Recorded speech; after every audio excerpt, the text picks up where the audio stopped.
Esta é uma mensagem do Ministério Reconciliados com Cristo. Em Filipenses capítulo 4, verso 19, é assim que eu tenho respondido. Você que tem semeado, tem notado que eu tenho te respondido com esse verso que eu vou ler. Diz assim: meu Deus, pois, o apóstolo Paulo, suprirá tudo que vos falta conforme suas riquezas em glória em Cristo Jesus. Então eu tenho mandado essa resposta. Esse verso está em Filipenses capítulo 4, verso 19. A todos aqueles que mandam uma notícia que fizeram lá sua semente. Por que isso? Por que eu respondo assim? Porque foi assim que o apóstolo Paulo respondeu depois que ele recebeu a semente daquela igreja em que o enviou. Depois você leia lá para você ver o contexto. O apóstolo Paulo, em Filipenses capítulo 4, aí nesse aspecto, está falando, agradecendo a semente que ele recebeu. Então esse é um costume que eu também tenho, que eu aprendi, de receber e agradecer a semente que você tem plantado. Agora, isso aqui é uma promessa. O meu Deus suprirá. Ou seja, depois que eu recebo, eu oro por você, agradecido a Deus pela tua vida e manifestando com a minha boca, através dessa cobertura angelical, a multiplicação para a tua vida ser suprida em todas as áreas. Suprirá. Então isso aqui é uma promessa, Agora, essa promessa tem um princípio, e o princípio dessa promessa é justamente a semente. Por isso é que Jesus de Nazaré falava, que era Deus nos seus dias de carne, que é melhor dar do que receber. Porque o receber, o milagre de receber, não está simplesmente no receber. O milagre do receber, ele começa quando você dá, ou seja, quando você planta, você colhe. Por isso que ele disse aquilo. Então, isso obedece a um princípio, e vem, essa colheita vem como uma consequência desse princípio. Então, como aqueles crentes lá reviveram o cuidado com o apóstolo Paulo, eles semeavam uma e outra vez. Não era uma vez só e pronto. Não, eles semeavam agora, de novo depois, outra vez, e de novo, e outra vez. Então, quando você exercita isso uma e outra vez, note que eu tenho chamado a tua atenção delicadamente. Por quê? Porque o plantio é constante, deve ser constante, para que a colheita também seja, Então, é uma consequência. Qual é a consequência? Deus suprirá tudo o que te falta. Graças a Deus por isso. E eu declaro na tua vida abundância. Alguém pergunta, como é que eu posso colaborar semeando nesse ministério? Faça contato comigo, nós temos conta na Caixa Econômica Federal e eu vou te enviar o número para você fazer conforme você tiver no teu coração, conforme você tiver entendido no teu coração. É assim que deve ser. Não é por força nem por violência, é por conhecimento, por entendimento, Então, muito agradecido a todos vocês, e eu queria instar com todos vocês que façam isso, semeiem, e você vai ver que a colheita chega na tua vida. Na hora certa, você é livrado, você é protegido, guardado. Essa cobertura angelical, ela é ativa, ela funciona a teu favor. E eu, como orientador espiritual, eu tenho quase que a obrigação de te incentivar. Então venha fazer parte desse grande grupo de semeadores nesse ministério. Glória a Deus. O tema hoje se chama, quando a gente fala em espírito, os mais estritos em pensamento, eles pensam logo numa coisa assim, sabe? Aquele espírito religioso, sabe? Aquela palavra espírito, onde estará o espírito? O espírito pode entrar, pode sair, o espírito atravessa a parede. E não é isso que eu estou falando. Eu estou falando de espírito comportamento, procedimento. Espírito com E minúsculo, Fulano tem um bom espírito. Aquela pessoa lá eu noto nela um mau espírito, Você já ouviu essas expressões? Fulano Às vezes eu já vi pessoas falarem isso, graças a Deus eu não tenho esse costume. Fulano é espírito de porco, não gosto dele, não gosto dela. O porco não tem espírito. Quando se diz que alguém é espírito de porco, é uma referência feia, né, indelicada, para dizer que alguém não é nada agradável. Ele não está falando daquele espírito religioso. Então, o espírito da tua mente. Eu não posso ver a tua mente. Você não pode ver a minha mente. Mas quando você fala, quando você expressa, quando você expõe, então eu posso identificar o que tem dentro da tua mente. Sabia disso? Você quer conhecer uma pessoa? Converse com ela. Converse, ou seja, deixe a pessoa falar. É porque tem pessoas que só falam. Ela não pode conversar, ela só quer falar. Então, se você quiser conhecer uma pessoa, você tem que ouvir o que aquela pessoa está falando, o que ela tem a dizer. Assim você vai poder analisar e conhecer qual é o espírito que está naquela mente. Você identifica. Assim como eu não vejo a tua mente, a única forma de identificar quem é você, né, de onde você vem, qual é o espírito da tua mente, é ouvindo você falar. E você certamente já se deu conta que existe uma linda conexão entre o que está na mente e a tua boca. Elas são entrelaçadas, sabe? E isso tem uma verdade aqui que eu quero compartilhar com você em Lucas, né? Capítulo 6, verso 45. Note que nós estamos falando de coisas corriqueiras, coisas do dia a dia, porque eu acredito no evangelho contemporâneo. Ou seja, melhor, vou me expressar melhor. O evangelho é para você viver a vida humana. Então o evangelho tem que ser explanado de forma que te dê argumento para você experimentar uma novidade de vida com o evangelho. Então jamais você vai ouvir da minha boca um evangelho que promete ruas de ouro, mar de cristal, porque isso aí isso são outros 500. Eu não vou entrar nesse assunto agora, né? O evangelho é a ciência de Deus para tratar com o ser humano. Já dizia o meu pai na fé, né? A ciência que Deus inventou e colocou ao nosso alcance para tratar com o ser humano. Então veja que nós estamos falando da mente, o espírito da tua mente. E eu vou te perguntar já uma pergunta que vai fazer você mergulhar na tua própria mente. Mas antes, eu quero te mostrar que há uma conexão entre a tua mente e a tua boca. Em Lucas 6,45, preste atenção nas palavras de Jesus. Anote aí, Lucas capítulo 6, verso 45. Note o que está falando aqui. Olha aqui. O homem bom, do bom tesouro do seu coração, tira o bem. Coração é mente, certo? E o homem mau, do mau tesouro do seu coração, também tem mente, né? Tira o mal. Por quê?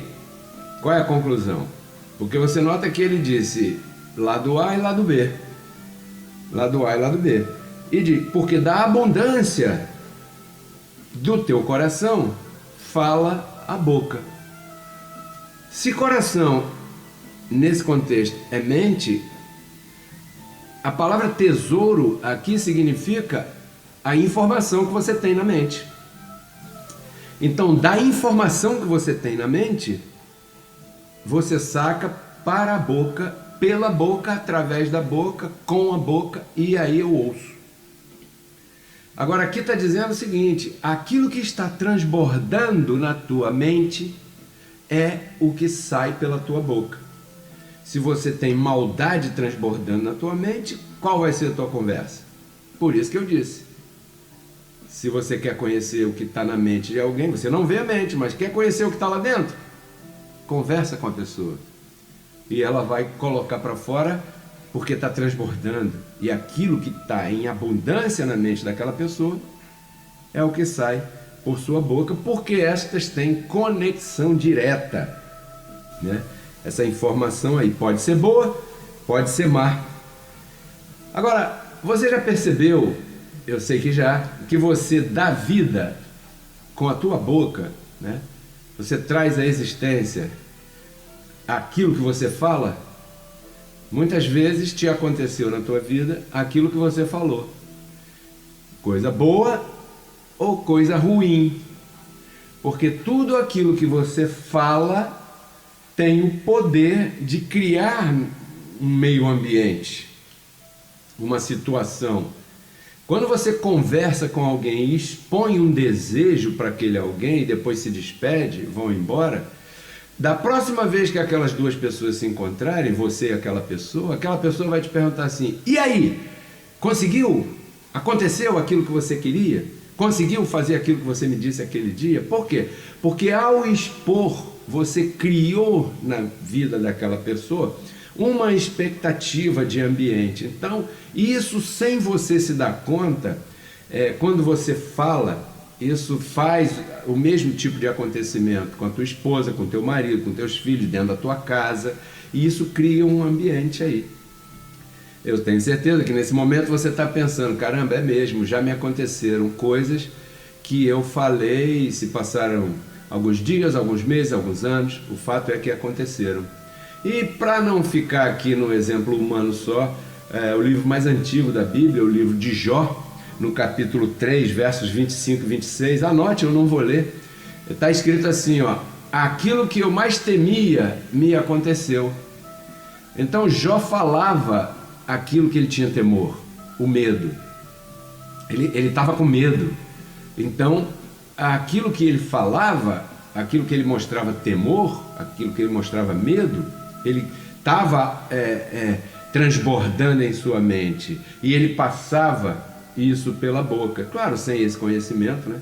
E passando pela boca, ele trazia à luz.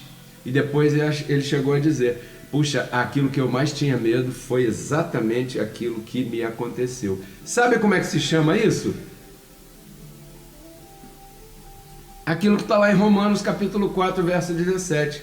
Chamar à existência as coisas, aquilo que ainda não está manifestado.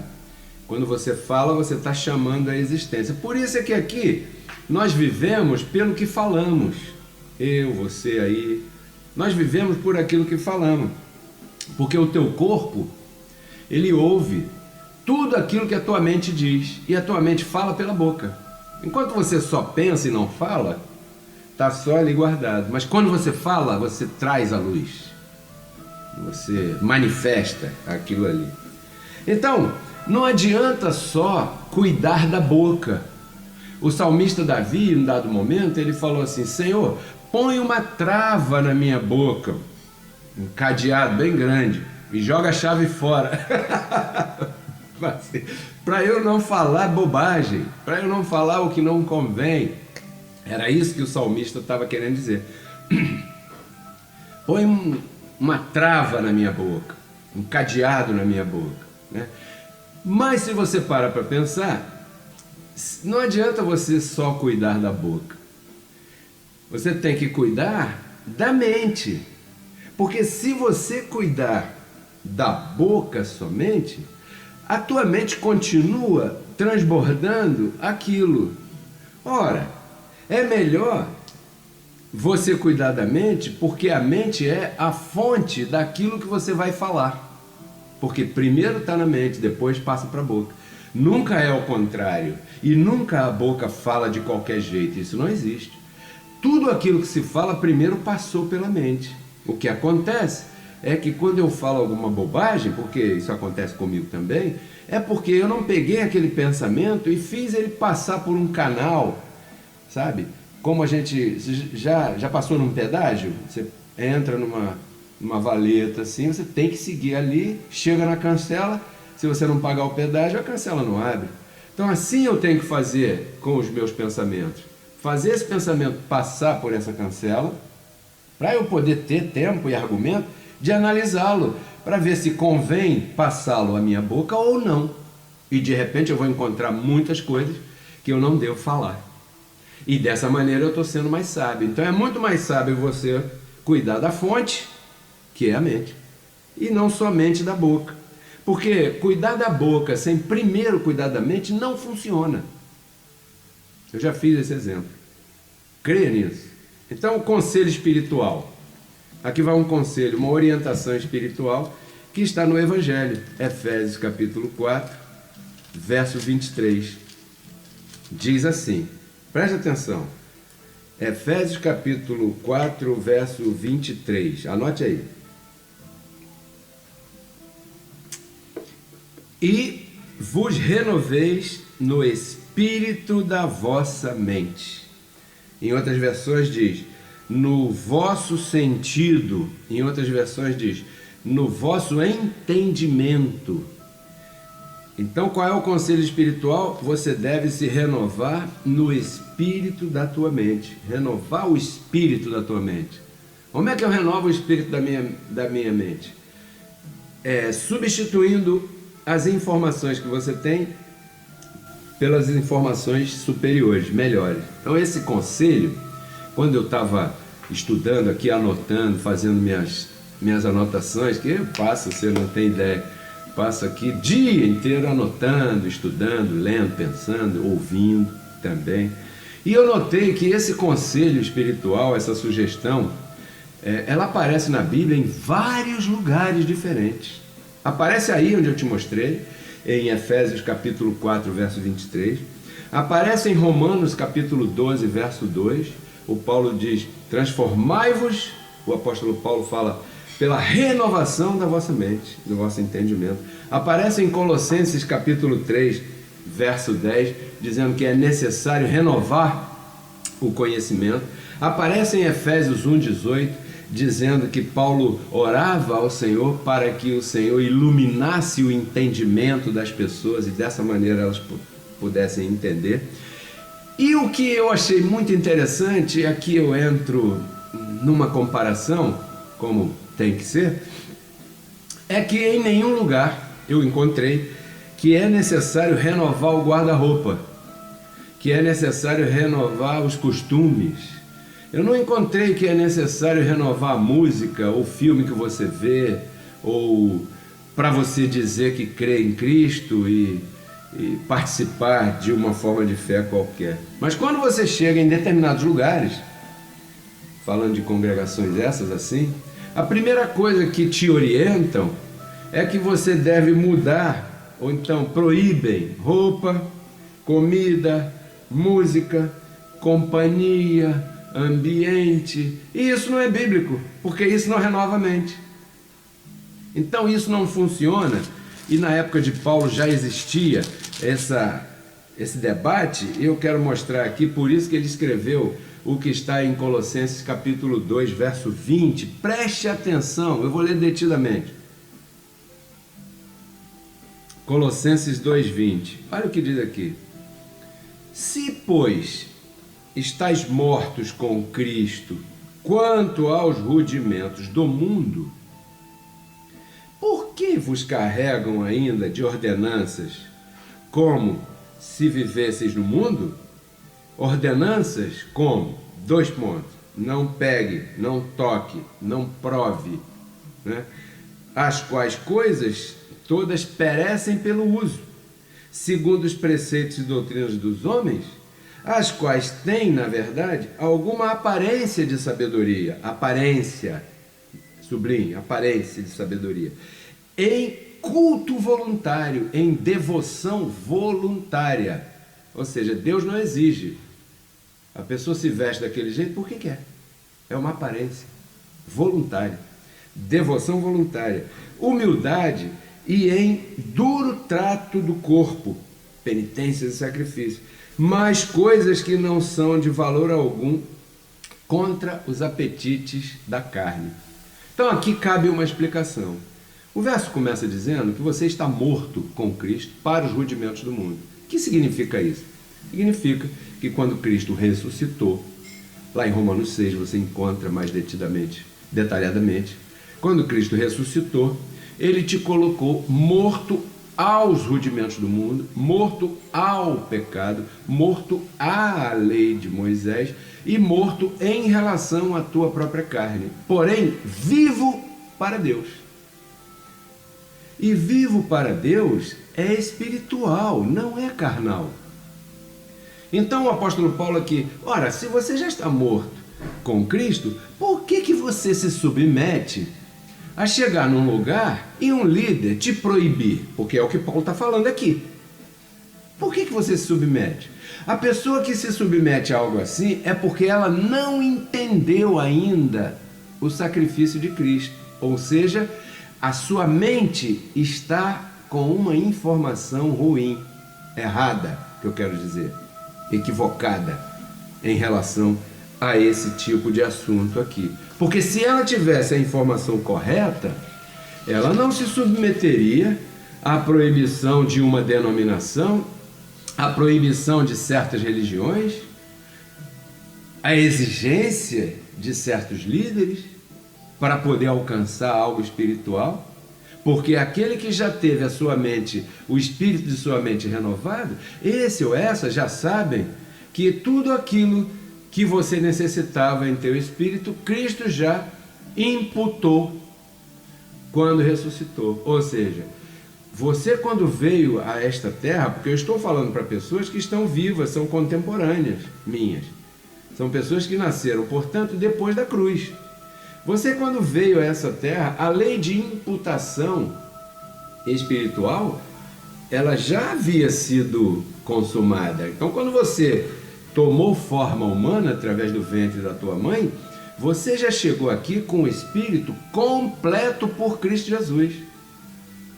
Se você tivesse antes da cruz, aí você teria que esperar a cruz, o Redentor.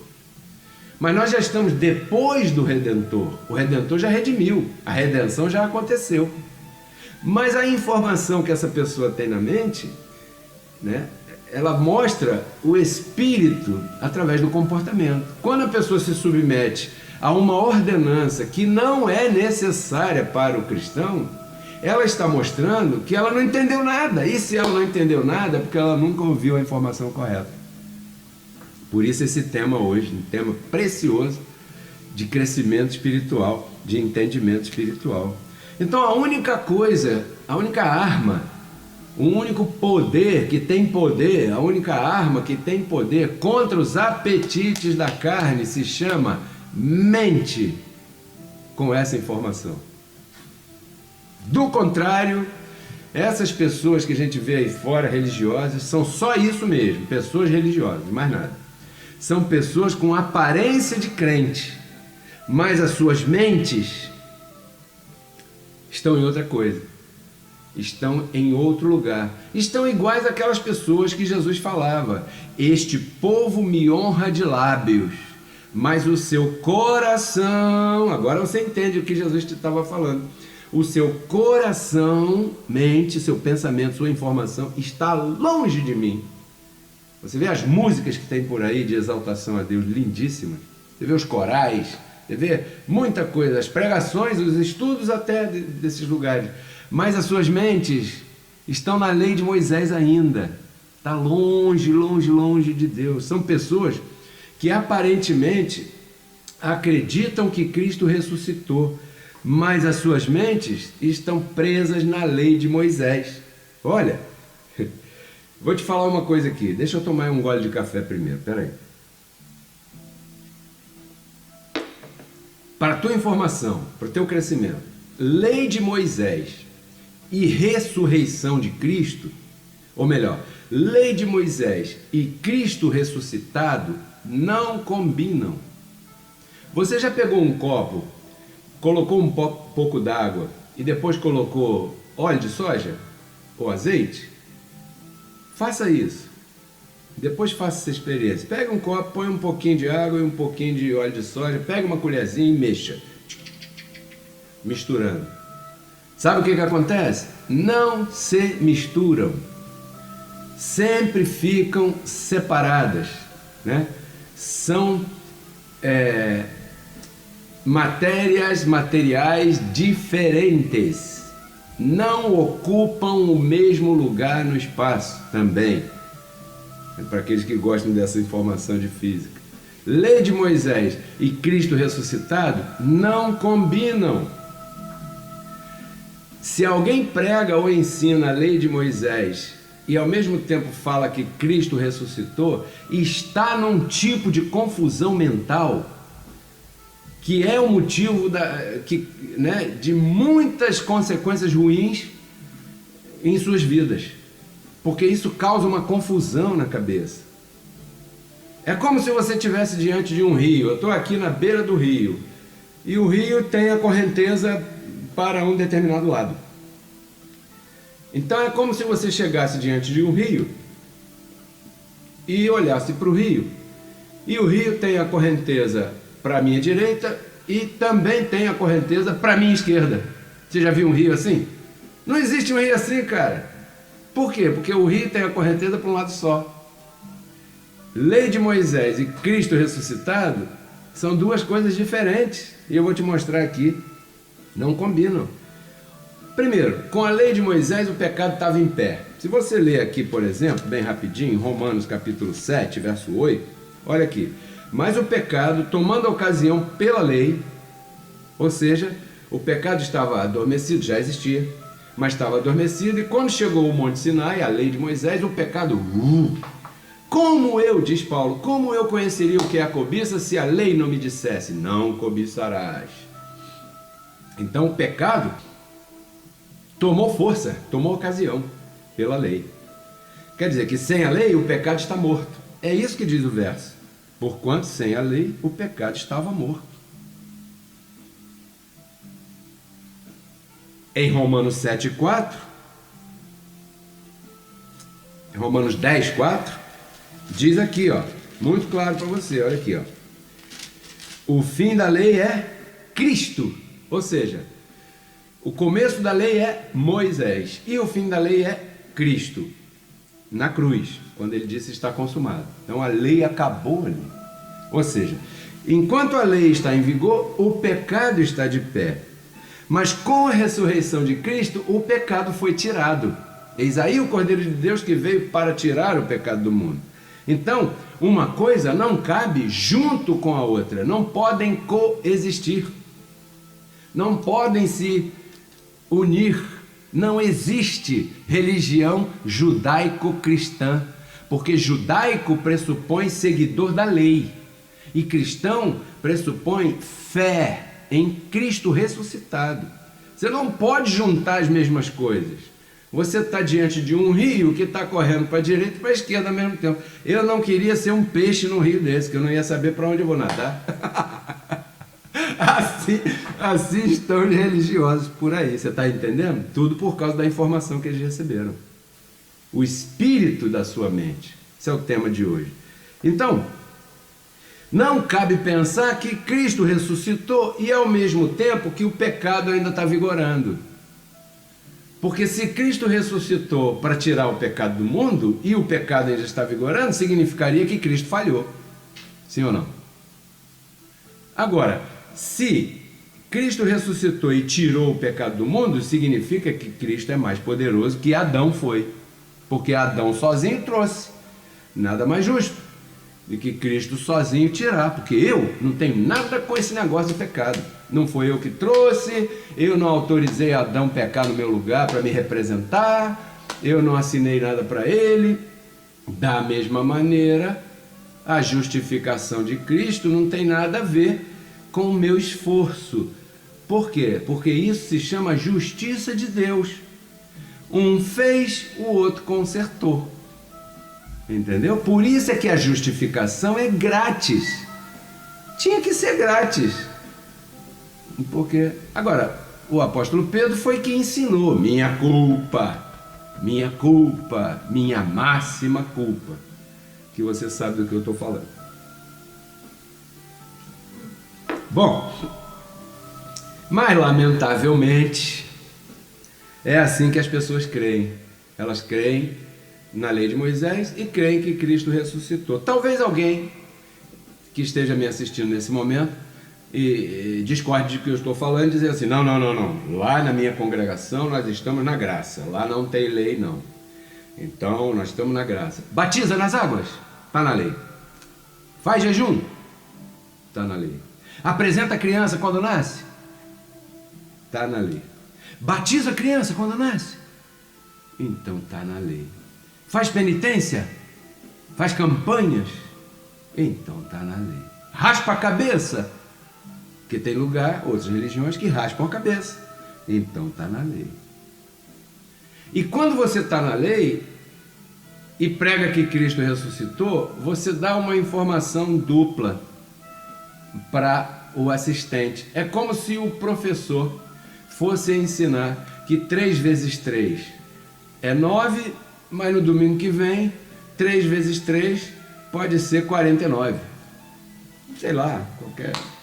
Então a pessoa que está ouvindo isso, que é inteligente, senhor sacerdote, levanta o dedo e pergunta assim com todo respeito. Com todo respeito, senhor padre, senhor cura, senhor sacerdote, o senhor acabou de dar a hóstia, esse é o corpo de Cristo, que veio tirar o pecado do mundo.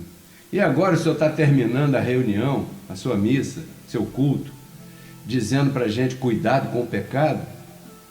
O que o senhor está querendo dizer com isso? Cristo tirou o pecado? Se tirou o pecado, amém, glória a Deus. Recebo isso aí porque é o que está escrito. Agora, se não tirou, vamos embora e rasgar essa Bíblia, porque a Bíblia diz que ele tirou. O senhor está dizendo, celebrando que ele tirou, e ao mesmo tempo está me mandando ter cuidado que o pecado está aí. Como é que a gente fica? Tirou ou não tirou? Por que alguém não levanta e pergunta isso? Porque o espírito que está naquela mente não tem capacidade para chegar a este tipo de pensamento, por causa da informação dúbia que é passada pelos líderes. Aí você me diz assim, mas são líderes? São. Jesus falou o quê? Cegos guiando cegos. Ambos cairão no buraco. Aí eu te deixo essa. Você quer cair no buraco? Cuidado. E o rio? Você mergulha no rio. O rio tem correnteza para lá e correnteza para lá. Pô, você mergulha no rio, não sabe nem para onde vai nadar. Caramba. Então, abençoado, desculpa a minha... Eu acho engraçado. Parece engraçado, né? Então, para você se sentir completo, você tem que renovar o espírito da tua mente, né? Por isso é que a religião, ela não pode te completar, porque você já está completo, você não sabe, e eu estou te dizendo, baseado na informação correta para você. Então, para muitas pessoas, estamos chegando no final já, para muitas pessoas o Evangelho ainda está encoberto. O que eles conhecem é o testemunho de Jesus de Nazaré, e é muito bacana a gente conhecer o testemunho de Jesus de Nazaré, é maravilhoso, mas não é Evangelho.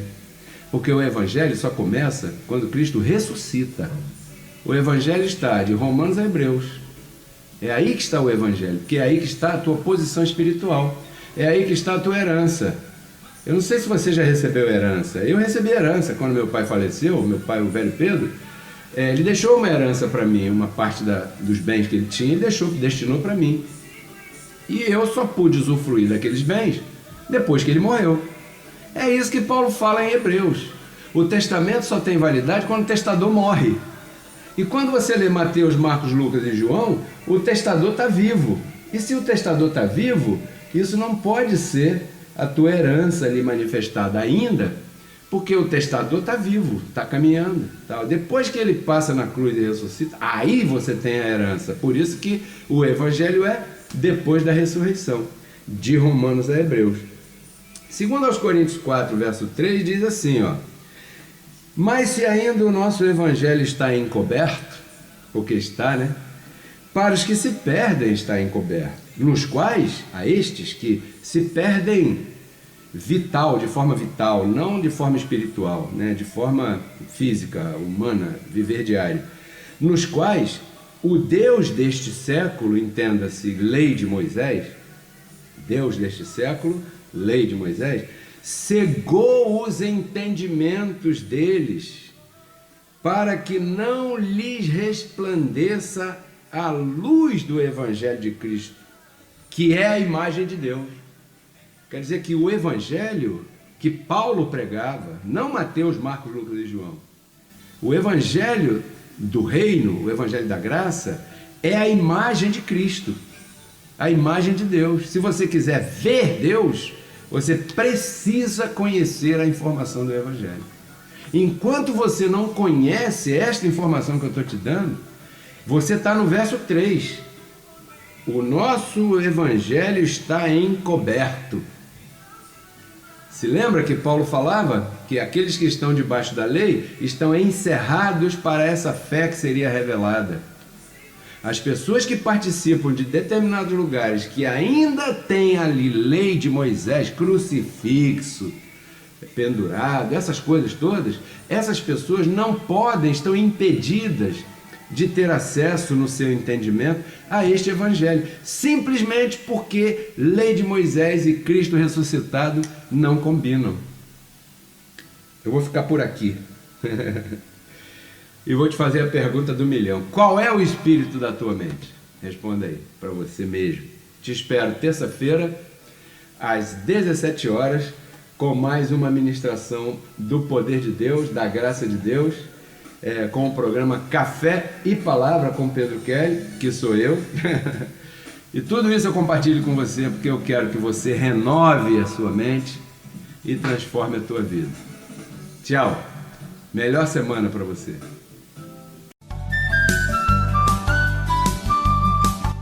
Porque Cristo na cruz não transformou a nossa carne, né? Ele resgatou o nosso espírito. A Bíblia diz que Deus estava em Cristo reconciliando consigo os seus filhos, né? E nos entregou a palavra da reconciliação. E a palavra da reconciliação é essa que nós pregamos, abençoado.